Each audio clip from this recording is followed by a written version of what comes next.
বিয়ের মার্কেটে মেয়েদের যোগ্যতার কোনো মাহাত্ম্য নেই। এ সুন্দর, ব্যাস সুন্দর হ্যান্ডসাম পয়সাওয়ালা ছেলে আছে তার জন্য। সুন্দর মেয়ে, জলদি বিয়ে দাও। বাচ্চাও জলদি আসবে, একটি বাচ্চা, ফির দুটি বাচ্চা, 5 বছরে দেখা যাবে দুটি বাচ্চার মা হয়ে গেছেন উনি।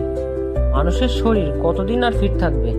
5 বছরের ব্যবধানে মেয়েটি তখন মহিলা হয়ে যাবেন। পতিদেবের তখন পত্নীর প্রতি অত আকর্ষণ থাকবে না। আপনি 25 বছরে 35 বছরের মতো লাগবেন, আর আপনার পতিদেব 28 বছরে 25 বছরের মতো লাগবে। হ্যান্ডসাম 25 বছরের যুবক, অন্যদিকে পয়সাওয়ালা 30 বছরের হ্যান্ডসাম সুদর্শন ছেলে, তার তো আরো 3-4টে গার্লফ্রেন্ড থাকবেই, এটাই স্বাভাবিক। আর আপনি ঘরে বসে ঘরের কাজেই ব্যস্ত, কারণ দায়িত্ব অনেক বেড়ে গিয়েছে।